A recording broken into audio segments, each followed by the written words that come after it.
5 quick tips for your squat training. Number 1, make sure there is a clear difference between your paused squats and your regular squats. So most people, when they're trying to do a good set of squats and they're mostly focusing on getting the most amount of weight for the amount of reps that they're doing, they will have a little bounce out of the bottom of the squat. And that's because that elastic response at the bottom is going to help push you out of the squat and allow you to move the bar a little bit faster and therefore shift a bit more weight as well.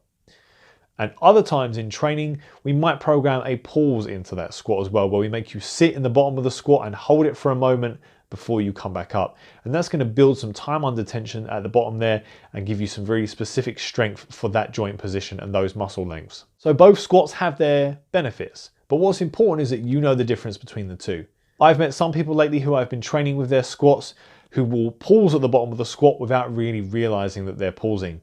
And they're not programmed in as a pause, they just happen to stop at the bottom, perhaps because they're thinking about really pushing into the next rep. But although they may be doing that to help them kind of really push hard for the next rep and really focus all their effort on standing up, what they're actually doing is robbing themselves of that elastic stretch response that is so important and so useful. So make sure you know the difference between your paused squats and your regular squats. One really easy way to do this is to give yourself a count at the bottom of the pause, whether that's 2 seconds or 3 seconds, maybe even longer depending on what kind of weight you've been programmed, but give yourself a clear count before you're allowed to start pushing up again.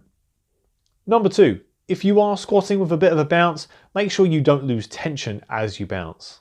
So some people, in an attempt to get as much of an elastic response out of the bottom of their squat as possible, will really plummet down into the bottom position and really kind of hit the bottom position really hard in an attempt to bounce up even harder. And this tends to work with lighter weights, but it has a real diminishing returns when you get to a weight where you can't afford to lose that tension.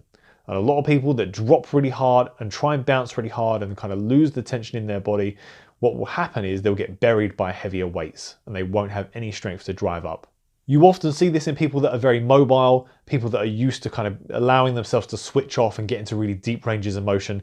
But what you need to do is maintain tension as you bounce. So this kind of squat, what I like to do is program in a tempo descent. So you're counting down as you go down into that movement, maybe for 3 seconds. But then in that last little bit, rather than staying slow, in the very last part of your squat, I will allow like a slightly quicker drop to get that bounce. And that means that you're not plummeting from the start of the squat all the way to the end. You're just allowing yourself a little bit of speed in the bottom part of the squat so you can fire back up. Number 3, keep the weight in the middle of the foot. So I felt like when I started lifting that the cue to drive into the heels was really popular for most exercises. I was doing a lot of my training around the time that glute activation and glute strengthening exercises were becoming all the rage. And a big part of those movements is driving through the heels. And that kind of worked its way into other lifts as well. Now for something like a deadlift, that makes quite a bit of sense, but people started to use that cue a lot with squats. And I've heard people say that when you do a squat, you should drive through your heels. And without getting into it too much, the squat is quite a delicate balancing exercise. Although you can go very heavy, it's very important that your weight is distributed in the right place. And in order for you to stay balanced during the squat, you need to keep the weight over your feet. If you shift your weight too far back, then you're going to fall over backwards. If you shift your weight too far forwards, you're going to fall over forwards. So a good way to think about your squat is to try and keep your barbell hovering over your shoelaces as you descend into that squat.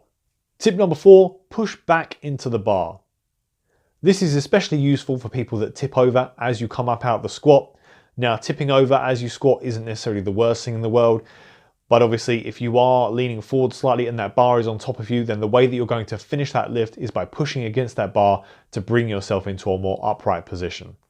A popular analogy that is spread around the strength training community is to imagine there is an upside down triangle in the middle of your back and the bar sits across that. And as you come up out of your squat, you're trying to push that triangle up and back into the bar.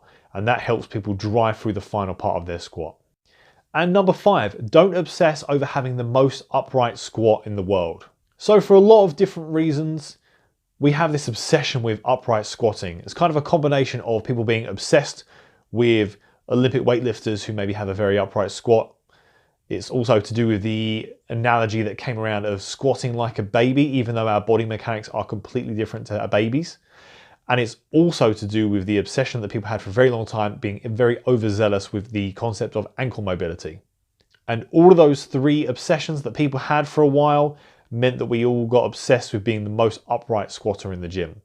But again, going back to what I said earlier, the squat is a delicate balancing act where we have to keep the weight over the middle of the foot, and we need to keep all the segments of our body equally balanced on either side of the feet so that we are one balanced unit. And for some lever lengths and some mobility levels, being super upright in that position is not going to allow you to stay balanced. It's going to put the majority of the weight behind you, or it's going to cause you to get blocked around your hips and you're not going to be able to descend all the way down into your squat.